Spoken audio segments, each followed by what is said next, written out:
اس موقع پر سہیل احمد نے اپنے ہر دل عزیز کردار عزیزی کے روپ میں بھی فن کا مظاہرہ کیا، جس پر شائقین نے دل کھول کر داد دی۔ چودھری نثار، 92 نیوز، لوٹن۔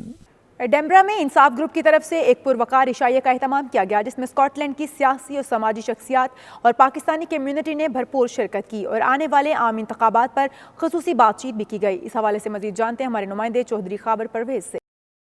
ایڈنبرا میں انصاف گروپ کی جانب سے شاندار ڈنر کا اہتمام کیا گیا، جس میں سیاسی و سماجی شخصیات نے شرکت کی، جبکہ اسکاٹش نیشنل پارٹی کے سینئر رہنما میاں ارشاد احمد مہمان خصوصی تھے۔ اس موقع پر میاں ارشاد احمد اور دیگر نے کہا وقت آ گیا ہے کہ اب تمام پاکستانی مقامی پولیٹکس میں بھرپور حصہ لیں۔ اس کا مین جو ایشو ہے وہ یہ ہے کہ ایشین کمیونٹی جو ایڈنبرا میں رہ رہی ہے اس کو اویئرنیس پیدا ہو، تاکہ آنے والے اسکاٹش پارلیمنٹ میں ایشین کی ریپرزنٹیشن ہو۔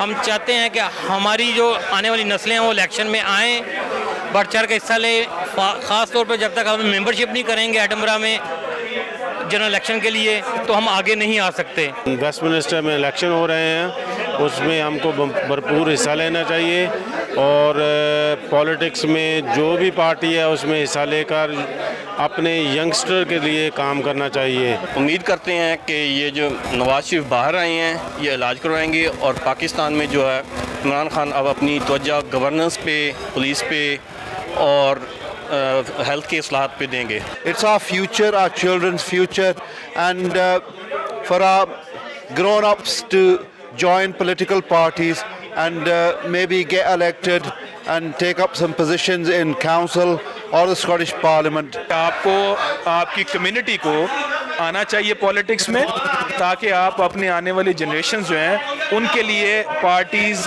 اور اسمبلی میں بیٹھ کے لیجسلیشن کر سکیں۔ جیسے کہ آپ کو پتہ ہے آج کل ایک بگ ایشو ہے ہمارا چائلڈ سیکس ایجوکیشن، جو انہوں نے پرائمری اسکولوں سے دینے کے لیے جو وہ کر رہے ہیں، اس کے لیے ہمیں چاہیے کہ ہماری آواز کو اس کے خلاف پارلیمنٹ میں پہنچانے کے لیے we must need any members in Scottish Parliament. میں اپنی کمیونٹی سے اپیل کرتا ہوں کہ ہم جنرل الیکشن جو آ رہے ہیں اس میں بڑھ چڑھ کے حصہ لیں اور زیادہ سے زیادہ ممبرشپ کریں۔ انہوں نے مزید کہا اب تک 2 پاکستانی رکن پارلیمنٹ ہیں، لیکن اگر سب لوگ اسکاٹ لینڈ کی مختلف سیاسی جماعتوں کے ممبر بنے تو پارلیمنٹ میں پاکستانیوں کی تعداد بڑھ سکتی ہے اور اس طرح وہ ملک کے ساتھ ساتھ کمیونٹی کے لیے بھی سرمایہ ثابت ہو سکتے ہیں۔ انصاف گروپ کی طرف سے روٹی ریسٹورنٹ میں ایک فنکشن کا اہتمام کیا گیا، جس میں ایس این پی کے سینئر رہنما میاں ارشاد نے ایشین کمیونٹی سے درخواست کی یہ سب لوگوں کو چاہیے کہ لوکل پولیٹکس میں اپنا حصہ لیں۔ Khalid Pervez, 92 news, Edinburgh, Scotland. Walthamstow London میں 24 نومبر کو جشن عید میلاد النبی صلی اللہ علیہ وآلہ وسلم جلوس اور رحمت العالمین کانفرنس منعقد کی جا رہی ہے، جس کے انتظامات کا جائزہ لینے کے لیے دارالعلوم قادریہ جیلانیہ میں تقریب کا اہتمام ہوا۔ مزید تفصیلات بیورو چیف یو کے غلام حسین اوان کی اس رپورٹ میں جانیے۔ والتھمسٹوو لندن میں جشن آمد رسول صلی اللہ علیہ وآلہ وسلم کے سلسلہ میں 24 نومبر کو ایک عظیم الشان جلوس نکالا جائے گا، جس کے اختتام پر والتھمسٹوو ہال میں مفکر اسلام پیر سید عبد القادر جیلانی کی زیر صدارت رحمت للعالمین کانفرنس منعقد ہوگی۔ دارالعلوم قادریہ جیلانیہ میں جلوس اور کانفرنس کے انتظامات کا جائزہ لینے کے لیے تقریب منعقد کی گئی، جس کی صدارت پیر سید مظہر حسین شاہ نے فرمائی۔ ان کا کہنا تھا کہ میلاد کمیٹی میں محمد عربی صلی اللہ علیہ وآلہ وسلم کے غلاموں کا بے مثال استقبال کرے گی۔ جلسہ و جلوس بسلسلہ جشن عید میلاد النبی صلی اللہ تعالی وسلم منعقد ہونے جا رہا ہے، جس کی قیادت اور صدارت اور سیادت حضرت قبلہ عالم حضرت مفکر اسلام علامہ پیر سید عبد القادر شاہ صاحب جیلانی دامت برکاتہ عالیہ، جو اس ملک کے اندر مرکزی جماعت اہل سنت کے بانی ہیں، جو اس دارالعلوم قادریہ جیلانیہ کے بانی اور محتمم ہیں، انشاءاللہ وہ فرمائیں گے اور آپ کی زیر سیادت و قیادت انشاءاللہ مسلمانوں کا، نبی پاک صلی اللہ علیہ وسلم کے غلاموں کا جم غفیر اور ٹھاٹھے مارتا ہوا سمندر انشاءاللہ عزیز اس جلوس میں شریک ہوگا۔ اس عظیم الشان ایونٹ میں برطانیہ اور یورپ سے روحانی شخصیات، جید علماء کرام اور عاشقان رسول صلی اللہ علیہ وآلہ وسلم کی کثیر تعداد شرکت کرے گی۔ ایسی تقریبات جہاں ثواب اور برکت کا باعث بنتی ہیں، وہیں آقائے دو جہاں محمد مصطفیٰ صلی اللہ علیہ وآلہ وسلم کی تعلیمات سے آگاہی کا بہترین ذریعہ ہیں۔ جامع مسجد ہارونیہ عالم راک کے زیر اہتمام عید میلاد النبی صلی اللہ علیہ وآلہ وسلم کا سالانہ مرکزی جلوس برآمد ہوا، جس میں بڑی تعداد میں عاشقان رسول صلی اللہ علیہ وآلہ وسلم نے شرکت کی۔ جلوس مختلف راستوں سے ہوتا ہوا واپس جامع مسجد ہارونیہ میں اختتام پذیر ہوا۔ تفصیلات عابد کاظمی کی اس رپورٹ میں جانیے۔ سرپرست اعلیٰ مسجد ہارونیہ صوفی محمد صفدر کی صدارت میں نکلنے والا جلوس عالم راک کے مختلف راستوں سے گزرا، جہاں جگہ جگہ جلوس کے شرکاء کے لیے کھانے پینے کے سٹال لگائے گئے اور عاشقان رسول صلی اللہ علیہ وآلہ وسلم پر پھولوں کی پتیاں نشاور کی جاتی رہیں۔ اس موقع پر رضاکاروں کی بڑی تعداد ٹریفک کو کنٹرول کرنے کے لیے تعینات کی گئی۔ عاشقان رسول صلی اللہ علیہ وآلہ وسلم بلند آواز میں نبی رحمت صلی اللہ علیہ وآلہ وسلم کی بارگاہ میں درود و سلام کے نذرانے پیش کرتے رہے اور اللہ اکبر کے فلک شگاف نعرے لگاتے رہے۔ اس موقع پر صوفی صفدر حاجی راجہ جوید سمیت دیگر شخصیات نے 92 نیوز سے گفتگو کرتے ہوئے کہا کہ آپ صلی اللہ علیہ وآلہ وسلم تمام جہانوں کے لیے رحمت للعالمین بن کر آئے۔ اپنے آقا صلی اللہ علیہ وآلہ وسلم کی آمد کا جشن منانا کسی بھی مسلمان کے ایمان کی پختہ ہونے کی نشانی ہے۔ شرکا کا کہنا تھا کہ انہیں جو کچھ ملا ہے وہ آقا صلی اللہ علیہ وآلہ وسلم کے وسیلے سے ہی ملا ہے۔ میلاد النبی صلی اللہ علیہ وسلم کا محبت بھرا جلوس جا رہا ہے، اس میں بچے بھی موجود ہیں اور نوجوان بھی موجود ہیں، بوڑھے بھی موجود ہیں۔ محبت اور عقیدت کے ساتھ جامع مسجد ہارونیہ سے ہر سال یہ نکلتا ہے۔ اللہ تعالیٰ ہم سب کو اس سے خوشیاں نصیب کرے اور برکتیں نصیب کرے۔ یہ ہماری طرف سے پوری دنیا میں سب کو مبارک۔ میلاد مصطفیٰ نبی کریم صلی اللہ علیہ وسلم نے جو ہمیں پیغام دیا دین کا، وہ ہمارے سینے میں اللہ پاک جاگزین کرے۔ شرکا کا مزید کہنا تھا کہ اس طرح کا جلوس منعقد کرنے کا مقصد جہاں نوجوان نسل آپ صلی اللہ علیہ وآلہ وسلم کی تعلیمات سے روشناس ہوتی ہے، وہیں دوسرے مذاہب کے لوگ بھی اس سے مستفید ہو کر دائرہ اسلام میں داخل ہوتے ہیں۔ رپورٹنگ ٹیم کے ہمراہ عابد کاظمی، 92 نیوز، برمنگھم۔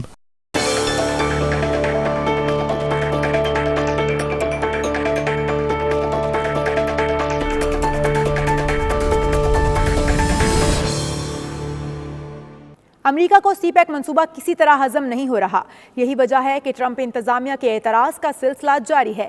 امریکی دفتر خارجہ کی سیکرٹری برائے جنوبی و وسطی ایشیا ایلس ویلز کہتی ہیں اس منصوبے سے پاکستان قرضوں کی دلدل میں دھنس جائے گا۔ 92 نیوز کے نمائندے خرم شہزاد کے سوالات نے ایلس ویلز کو مشکل میں ڈال دیا۔ تفصیلات دیکھتے ہیں اس رپورٹ میں۔ امریکہ پاکستان کو سی پیک سے پیچھے ہٹنے کے لیے لالچ دینے لگا۔ کہا جا رہا ہے کہ امریکہ کے پاس پاکستان کے لیے اس سے اچھا پلان موجود ہے۔ واشنگٹن میں ہونے والی ایک تقریب میں امریکی دفتر خارجہ کی secretary south and central Asia Alice Wells نے بھی سی پیک منصوبے پر تنقید کی۔ انہوں نے کہا امریکہ نے پاکستان کو خبردار کیا ہے کہ چین پاکستان اقتصادی راہداری منصوبے سے چین کو تو فائدہ پہنچے گا، لیکن پاکستان کو طویل المدتی معاشی نقصان ہو سکتا ہے۔ ایلس ویلز کا مزید کہنا تھا کہ سی پیک کو چین اور پاکستان گیم چینجر قرار دے رہے ہیں، لیکن اس سے صرف چینی مفادات کا تحفظ ہوگا۔ امریکہ کے پاس اس سے بہتر اقتصادی ماڈل موجود ہے۔ اس موقع پر وہاں موجود 92 نیوز کے نمائندے خرم شہزاد نے ایلس ویلز کے تنقیدی رویے کے جواب میں سوالات کیے، جس پر ایلس ویلز مشکل میں پڑ گئیں۔ نمائندہ 92 نیوز کا کہنا تھا کہیں امریکہ اس لیے سی پیک سے خائف تو نہیں کہ چین پاکستانی سمندری روٹس بھی استعمال کرے گا۔ US position is all since the beginning of CPEC. US position is always the observers of the project. One of Pakistan's senator mentioned Pakistan is not only sharing the land but maritime route during the CPEC project. My question is, all this commotion which is coming from US is now because do you think US is feeling threat in the Gulf of Oman, Arabian Ocean and Indian Ocean? US is having a threat of losing its primacy in that region. I'm not a China expert, but I would, probably my East Asia Pacific colleagues don't welcome me opining. But obviously the program was designed in part to be able to export excess labor, excess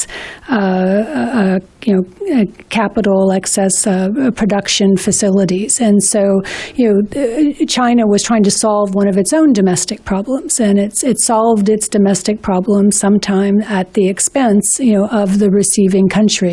There are over 95 state-owned enterprises that are part of this Belt and Road Initiative and that have been engaged in infrastructure projects overseas, Chinese state-owned enterprises. شاید Alice Wells کو اس قسم کے سخت اور سیدھے سوالات کی توقع نہیں تھی، یہی وجہ ہے کہ وہ ایک لمحہ کے لیے گڑبڑا سی گئیں اور کوئی معقول جواب دینے سے قاصر رہیں۔ بعد میں میڈیا سے گفتگو کرتے ہوئے ایلس ویلز کا کہنا تھا کسی بھی ملک میں سرمایہ کاری پائیدار اور اعلیٰ ترین معیار کے مطابق ہونی چاہیے۔ happy or sad. It's the United States position that investment should meet the highest standards. It should be sustainable. It should meet labor and environment standards. It should result in projects that enhance the economic wealth and capacity of the country.